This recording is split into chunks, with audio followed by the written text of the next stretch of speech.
to attend, and hopefully there'll be a lot of useful information in here. My name is Gemma. I lead the Camden Climate Change Alliance, and I'm going to be sharing the session today on air quality and support for businesses. And this is a collaboration with the Cross River Partnership, who are delivering the Clean Air Villages project in the Grays Inn Road area. Also pleased to have Clarissa from Momentum speaking today as a business case study, and also Kate from Cross River Partnership. Anusha and Rachel are working in the background. You would have noticed by now, I hope, in the chat. If you would like to drop in any comments or questions as we go along, they will be checked. Just how we're going to run through today's session. I'm just going to give you a bit of a brief background on the CCA, and also a very, very, very brief outline on air quality in Camden. We'll then hear from Clarissa from Momentum, and then Kate from Cross River Partnership will be giving a lot more details on how CRP can help in this project. And then we will have a question and answer session. I think the timing for that will be at about just after 11 o'clock. We're looking to finish the session at 11:30. So if I can just go on to my brief update. As I said, my name is Gemma. I lead the Camden Climate Change Alliance.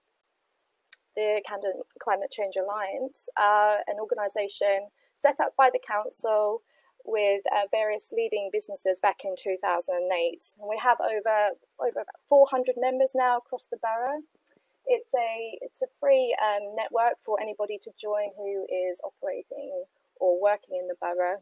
And we work across businesses, schools, third sector, individually and collectively on sustainability issues. We also work with key partners like the Cross River Partnership, so delivering projects like the Clean Air Villages, which you'll hear about today.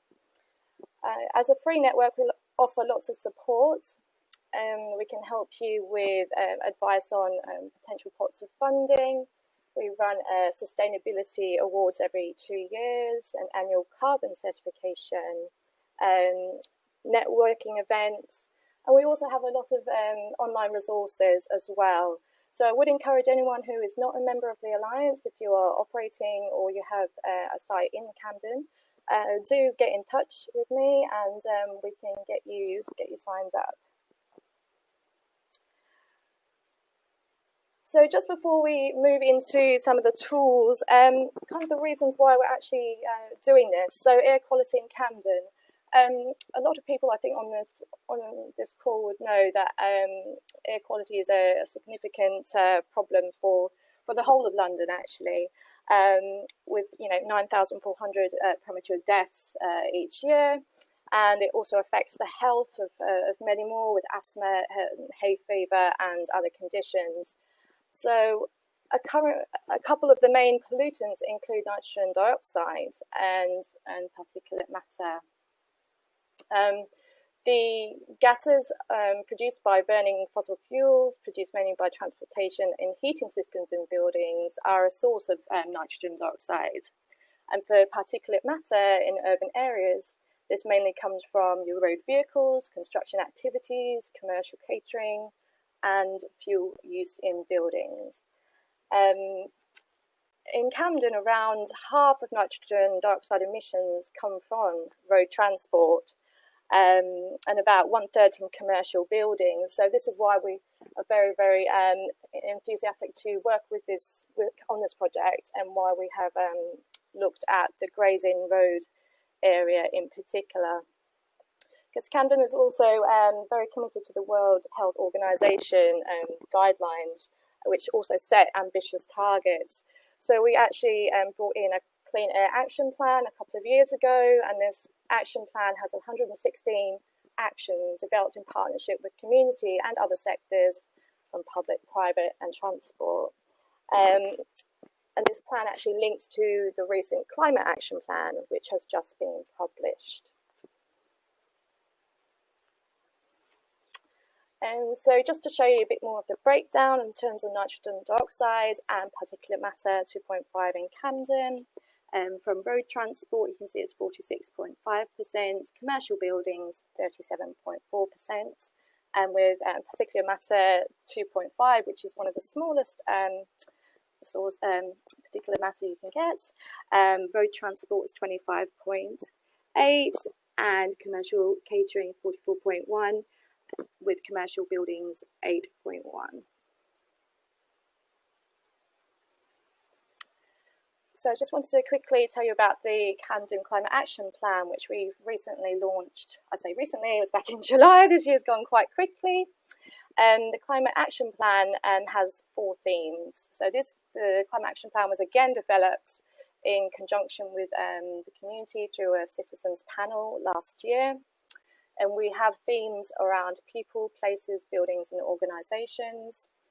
And in particular, some of the highlights from the plan include increasing the number of segregated cycle routes, requiring all major developments to be zero carbon in Camden, and greening the council's operations. So 100% renewable tariffs, zero emission fleet by 2030, and BREEAM outstanding officers, for example.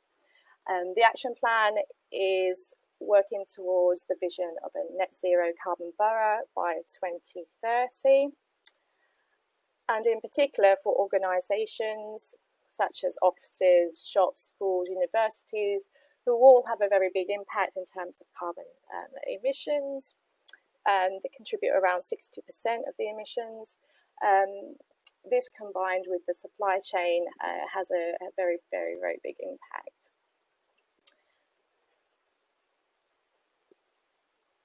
So as part of the Climate Action Plan, we have the Camden Climate Pledge, and I just wanted to highlight this today as parts of the Climate Pledge are in particular related to what we will be talking about. If you can see here, it's tackling the climate crisis for the net zero carbon by 2030. We have a number of actions through the Camden Climate Pledge focused on energy efficiency and renewables, supply chain and deliveries, and business travel and commuting. Just moving on to energy efficiency and renewables. This part of the pledge actually asks people to reduce, or organisations to reduce their operations carbon emissions through improved energy efficiency and use of renewable energy. So some of the actions we're asking businesses to make is to commit to reviewing your organisation's energy consumption, setting a target for reduction in energy use, and implementing energy efficiency measures such as installing LED light bulbs. You can also switch to a renewable energy supplier. And at the bottom there you can see some of the ways CCA can help. So as I said, we offer a lot of free advice, a lot of free resources. I won't go into them now. I can provide more information later because I know that Kate has plenty for everyone to be going on with. Just on supply chain and deliveries aspect of the Climate Pledge, we are striving to incorporate environmental social considerations into businesses' procurement processes and reduce the carbon emissions resulting from your deliveries. So in this aspect of the pledge, we are asking businesses to make actions around procurement decisions, requiring contractors to meet environmental standards, or participate in the freight consolidation scheme, or consolidate your own deliveries. So again, Kate will be talking about that later on as part of this project. And just the final aspect, which is really relevant to today, is the business travel and commuting. So we're encouraging staff, we'd like to encourage staff to walk or cycle more often, create a travel plan for your business, improve facilities to encourage cycling, and take business travel and commuting into account when measuring your carbon footprint. And again, we offer a lot of resources around this, including a travel plan guide, which will be released in the next few days. So please look out for that one. And just to kind of highlight, this is just the slide before my last one. Inclusion in a social media campaign if you are able to pledge to the Camden Climate Pledge, publicity through our communication channels and websites, opportunity to be a case study, use of our Climate Check logo, and also taking part in our knowledge sharing networks. As I said, we've got lots of free support and can help you with the different aspects that I've already mentioned with the Camden Climate Pledge. So please join the CCA for free, participate in the pledge pilot, which has just been launched yesterday as it's London Climate Action Week. We will be launching borough-wide in January, but please, in the meantime, express your interest. And I'm just going to pass over to our next speaker now, to Clarissa, who's a senior consultant at Momentum, to talk about what they've been doing in their business. Hi everyone, thanks Gemma for the introduction. So for today, I will be talking about what we have been implementing in terms of sustainable transport strategy to make sure that the company can reduce our carbon footprint. So before going forward, just a quick introduction as to who we are.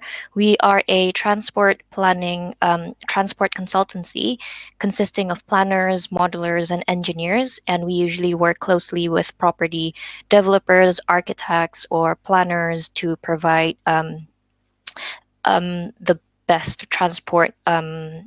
the best transport solutions for different types of developments. At the moment, we are currently located at Hatton Wall, which if everyone is familiar with the area, we're located right next to Leather Lane Market, which is a huge gift for us pre-COVID times when we're still in the office. In terms of our clean air strategy, here are some of the things that we have been implementing in the company to reduce our carbon footprint, which includes trialing delivery consolidation strategy, delivering stuff using cargo bikes, and having our own travel plan in the office as well to make sure that employees are reducing their carbon footprint and making sure that we are convincing them to use sustainable modes of transport to travel to the office or to meet clients.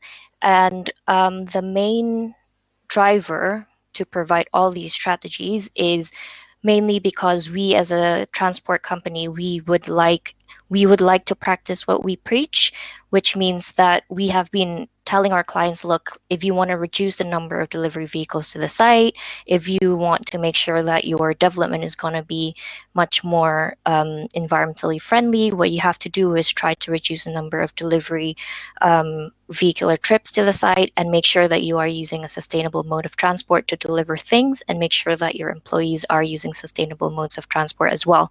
So that is one of the key drivers, and because we are implementing these transport strategy as well, one of the key benefit is that we are able to get our EMS accreditation as well, which is one of the key benefits. So moving on to our first strategy, we are using cargo bikes to deliver goods. So this is happening after or during COVID times. When we were asked to work from home, we suddenly have to send out different office equipments to the employees' homes. And so what we've done is that we've worked with PedalMe to send out different office equipments, including chairs, monitors, laptops, to any employee who are living within the M25. So it's sent from zone 1 to different other zones in London. And just as an FYI as well, PedalMe, their bikes can accommodate up to 300 kilograms, and then each of their cyclists can cover 70 to 80 miles a day. So the reason why we did this is because we would like to contribute to Zero Carbon London, and we'd like to reduce traffic congestion, making sure that deliveries will be quicker, and also promote active travel at the same time. And actually, one of the key benefit as well is the fact that it's actually very convenient to use this service, because we can just ask them to come to our office and take the stuff and then deliver it to our employees. The other thing that the company has implemented is having a travel plan strategy. So we've got this travel plan that monitors what the current mode share is for all the employees in the company, and then we've set out yearly targets as to how many active travel mode of transport do we want to achieve in the future years. This target include having to cap the number of taxi trips, which we have capped to 30 taxis per year. And between April 2019 and 2020, we have only 14 taxi trips. To make sure that we are promoting active travel as well and increasing our mode share targets for active travel, what the key travel plan actions that we have includes providing loan for the people working in Momentum to purchase a bike through the government bike to work schemes, and then provide sufficient cycle parking spaces as well, which can accommodate 30% cycle mode share. And then we also provide a shared key fob, which employees can use if they want to visit clients pre-COVID times, in which they can just travel and cycle to the client's office for free. The other strategy that we have is we've been trialing our own delivery consolidation strategy pre-COVID. And so how this works is that initially what the employees will do is that they will have their Amazon deliveries or anything that they would like to deliver to the office. They'll address it to the consolidator's depot, and then they'll include a unique delivery code. This unique delivery code is used by the consolidator to identify that these goods that they'll receive in their depot is going to Momentum Transport. And then after that, what happens is that the supplier or retailer will send it to our consolidator's depot, and then once they receive it, they'll sort it out and include it in an electric vehicle that will come and deliver other goods that are going to be distributed around the area or along the route of their vehicle. Why did we trial consolidation strategy? It's because we would like to reduce vehicular traffic, and then we'd like to reduce the amount of curbside loading or unloading. As you can see, we are located in Hatton Wall, and there's a lot of curbside spaces at the moment, and also in Leather Lane as well, there's a lot of delivery vans going on. And so we'd like to provide at least a bit of contribution by reducing the number of deliveries coming to our office, because using consolidation strategy, we can reduce it to just one delivery per day. So that's one of the key benefits. And then we would, through implementing this as well, we can reduce the time spent for receiving deliveries, because essentially we're just filtering one delivery per day.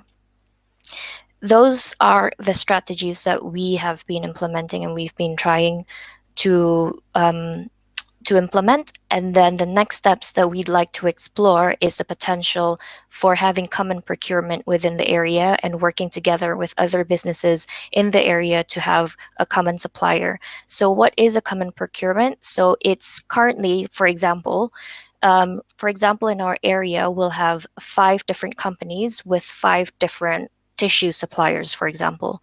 Because we've got 5 different tissue suppliers, what's going to happen is that we'll have 5 different delivery vehicles coming to different offices.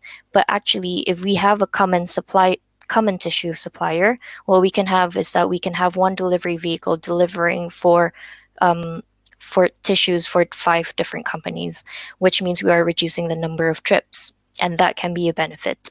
And then why we would like to pursue this as well, in addition to reducing the number of vehicular trips, is so that we can also reduce the cost of buying these supplies as well. In summary, we have been implementing different strategies to reduce our carbon footprint. The key benefits include having a better working environment because we are reducing the number of vehicular trips coming to the area, so it's going to be nicer for pedestrians and promoting active travel. And then we can also promote healthier lifestyle for the employees. And then we can encourage people working in the office to be environmentally conscious as well, because they have to implement different environmental and sustainable ways of doing things. So thank you. That's all from me. Thank you very much, Clarissa. And that was really, really interesting in terms of what Momentum is doing, and particularly for the benefits for the business as well as the employees and the community in terms of air quality.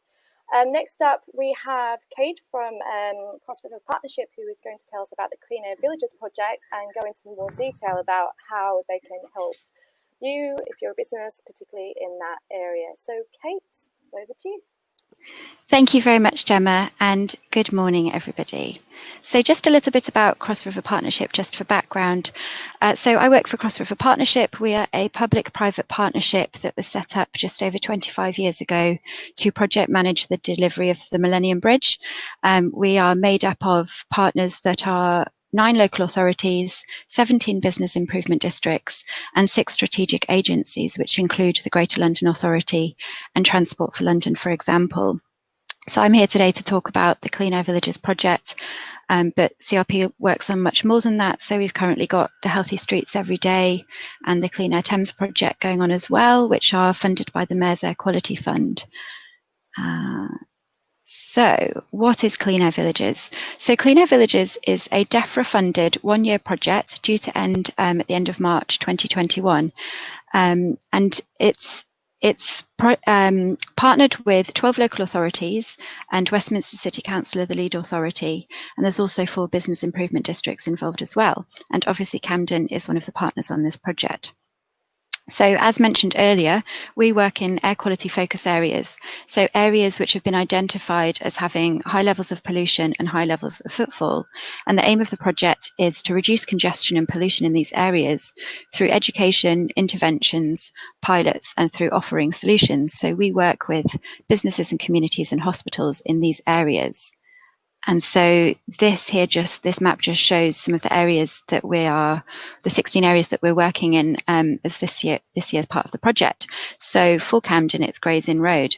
And the reason that we call these areas villages is because they all have their own unique business makeup. They're all quite different. And so when looking at Gray's Inn Road versus, for example, Tooting High Street or Deptford Town Centre, these areas all need tailored solutions. So synergy also results from the cross-borough activities which take place with all of these partners working together. So in addition to what I'm going to go on to talk to you about in terms of local activities, we also offer electric vehicle trials to businesses.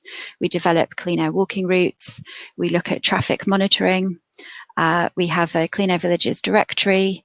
We're also running a series of live shares, of which this is one of them, which are informative and bring together people from the industry to talk about all things air quality and much, much more.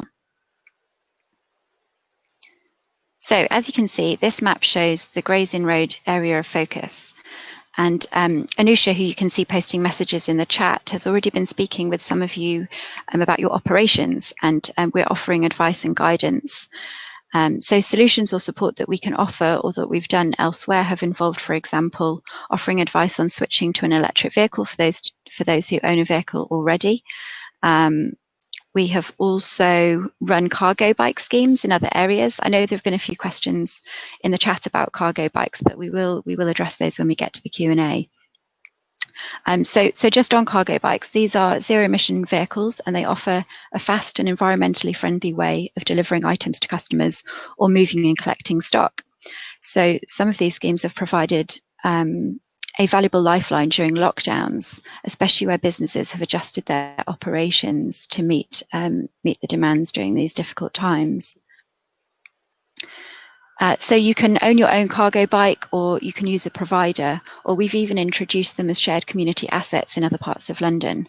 So to the left is a case study that we produced last year as That's an example of a small business in Chelsea that started making deliveries at the start of lockdown, something that they hadn't done previously.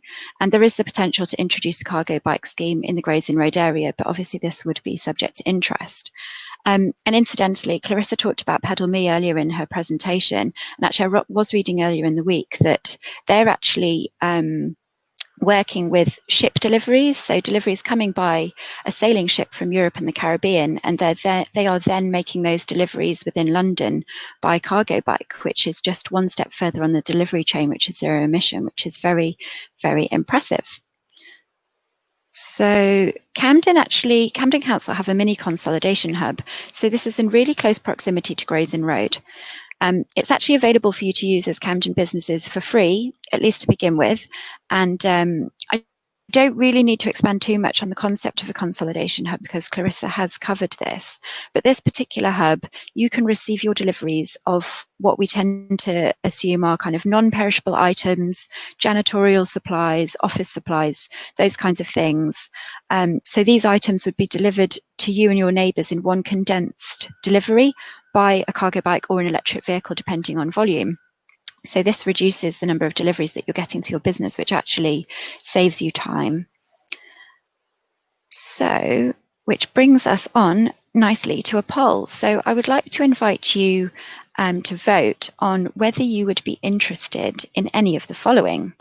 So all you need to do is select which ones you're interested in. So as a local business to Gray's Inn Road. So the first one would be if you're interested in cargo bikes, either leasing or purchasing one, or using one as a courier service, or as a local shared scheme.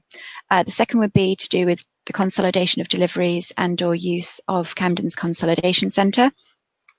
The third one is if you're interested in electric vehicles, whether that's through sharing one, leasing or purchasing, or just finding out more about them. And then finally, just if none of those are interested, that's also okay. You can select more than one, so I'll just give you a few moments. Do shout if you're interested in any of those in the message chat as well.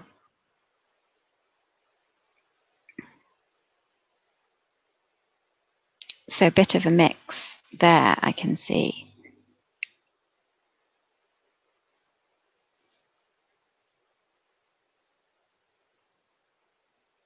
So just moving, thank you for filling that in, and we can follow up with any businesses that are interested in any of those ideas following on from this event. So we also have the Clean Air Villages directory, which is a free online website. So this is a list of businesses and suppliers who deliver products and services using zero and ultra low emission methods. So there is actually a dedicated page for the Gray's Inn Road area, and businesses on this directory deliver everything from bread to champagne, shows cargo bike services. Do take a look. So I mean, and as a business, you know, would you consider switching suppliers if it resulted in cleaner local air? It is something to think about. There are studies that show that cleaner air actually reduces in higher footfall, which leads to greater sales. And if you think you're eligible to be listed on the directory, or if you know of a local business who would be, then please do post a message or do contact us afterwards.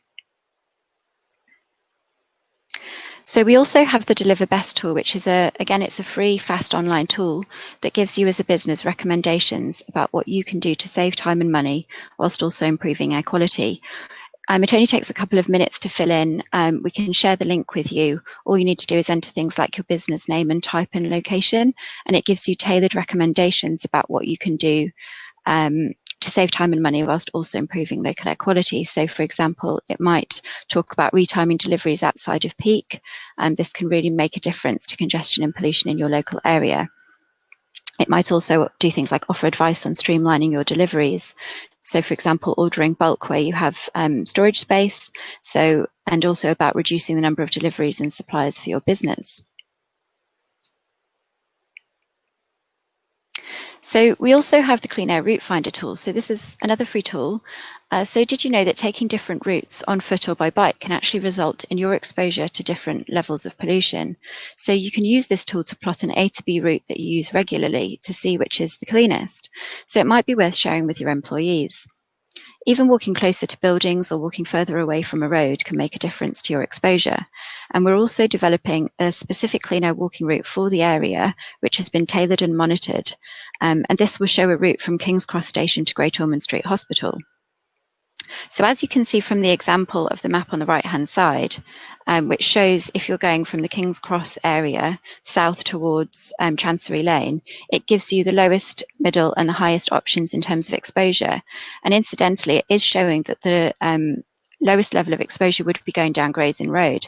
This is based on data that's really up to date. So it would be interesting to see how different this looks when traffic is busier and we're not in a lockdown, because that will change. So just moving on to talk about personal deliveries. So we've seen a huge shift since COVID, as so many people are shopping online, in fact, more than ever before. So this is just to highlight to any employer that employees who receive personal deliveries to work, and this obviously depends on the volume, but this does have a cost for your business in terms of time and resource, which negatively impacts, so these deliveries also negatively impact on local congestion and pollution. Many people who receive personal deliveries to their place of work in central London, which is probably delivered by van, will then take their item out of London and take it home, which doesn't seem so logical. So we have this click and collect tool, which shows collection hubs for where you live or work or wherever you're wanting to pick up a parcel from. And the click and collect service also solves the issue of you not being home, because it will always be received for you and you can go and collect it at your leisure. Perhaps this is something to think about when we return to some sort of degree of normality. So finally, all the tools and resources that I've highlighted here can be found on our website, and all links will be sent out to you following this event in a mini toolkit. So our contact details will also be on there, and we would love to hear from you. So in summary, we all, on both a personal and professional level, have a role to play in reducing congestion and pollution. So please don't think that your actions can't make a difference. It's our collective action which will lead to improved air quality. Thank you very much. Thank you so much, Kate. And there's so many tools there that people can get involved with, hopefully find useful for the business. So I'd like to take some questions that have been coming through, if that is okay. We're all on time. Do we want to address the cargo bike question that has actually come through? What can businesses do when cargo bikes aren't suitable? I'm sure, Kate, are you able to provide any more tips on how to address that issue? Sure. Yeah, thanks, Gemma. I mean, we totally appreciate that a cargo bike is not suitable for all businesses. It's not suitable for long journeys. It's not suitable for a certain volume. I'm not totally up to date on the chat from when I was just presenting, but if there are items that are of high value, they may not also necessarily be that useful to use. So if you can't use a cargo bike, there are other zero or ultra low emission modes of transport out there for you to use. So there are electric vehicles, there are hybrids. There are lots of different options, and it really does depend what you're wanting to deliver and how. And if you can't a sustainable delivery method, then maybe you can look at other areas of operations within your business. So looking at reducing the number of deliveries that you receive incoming, or having a conversation with your suppliers about what vehicles they use. So many suppliers delivering into central London now have vehicles that are compliant with the ultra low emission zone charge, but we think that that doesn't necessarily go far enough. So that an electric vehicle would definitely be relevant for that, but businesses that have vehicles that meet the ULEZ charge, those vehicles are still polluting. They're just less polluting than worse ones, if that makes sense. So I think having a conversation with your suppliers about the vehicles that they use is a good starting point, because the more we ask these questions, the more suppliers will think that it's a priority for businesses as to what they can do. So yeah, so I appreciate that cargo bikes aren't for everyone, but it's about doing what you can with what's available. Okay, great. Can we talk a bit more about what Momentum are doing, and why Momentum actually, what led you to consolidating your deliveries? Because we've got a great opportunity here for businesses in the area to use the consolidation centre and hopefully reduce the number of deliveries. So Clarissa, I wondered if you could give any more insight in terms of why Momentum chose to consolidate in the first place. How did that come about? Hi, yeah. So just as a brief summary as well, we as a company, the types of deliveries that we receive are usually Amazon deliveries, where employees usually receive goods and also letters or different kinds of parcels, tissue, office supplies, and etc. One of the key drivers that motivates us or the company to consolidate goods is driven by the fact that if we consolidate goods, we can essentially just have one delivery vehicle coming to the office per day, because essentially everything is chucked into one delivery van. So that's so yeah, you'll have the number of vans reduced. That's our key driver. Great, thanks, Clarissa. I've just picked up another question here about what an SME can get in terms of support from Camden in terms of financial support for new strategies. Certainly for any energy efficiency or renewables that you will be putting on your building, we have the Camden Climate Fund, which offers up to £10,000 match funding for those improvements. So if you are looking at in terms of your windows, your LED lights, insulation, those kind of things, do check out that fund, and I can provide some more information on that after this. In terms of strategies for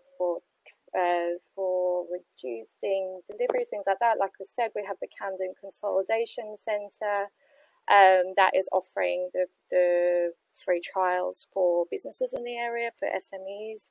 So again, we can provide you some more help on that. And then in terms of the other resources that Camden can offer, we do have a lot of templates, and through the Alliance we can offer you free advice as well. So again, happy to continue the conversation with the Welsh Centre after this event.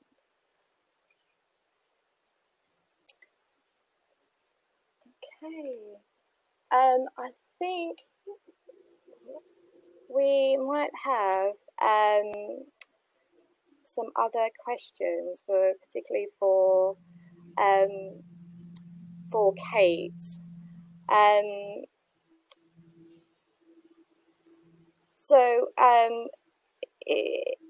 What would you suggest, Kate, for a business if they're unable to transition to a sustainable delivery method? What would you say is the next best step for them? So in terms of, would that be consolidation, for example?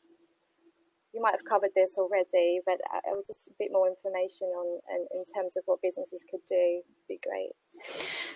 Yeah, thanks, Gemma. I think partly it can be about thinking about the future and what options might be available for when you are ready to transition. Say with the electric vehicle market, things are changing all of the time.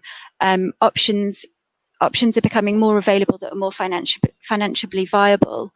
So you can also look beyond your own deliveries, like I said before, and speak to your suppliers. You could also consider switching suppliers that use more sustainable vehicles. So the Clean Air Villages directory is a good starting point for this. Yeah. Great, and that link will be, and just to say to everybody, these will be shared, these slides. So we will provide the links to all these resources in there as well. Okay. Do we have any more questions coming through on the chat?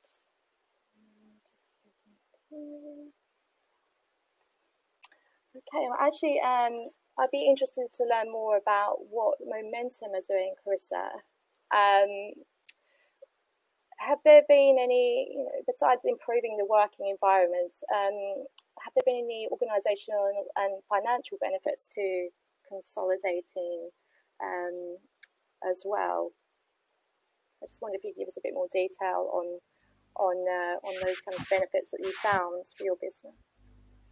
Yeah, I think in terms of financial benefits, it will be a greater financial benefit is if we can actually achieve that next step of having more having a common procurement within the area as well, because as mentioned, deliveries will just come from the same supplier, and with economies of scale you can have discounted goods.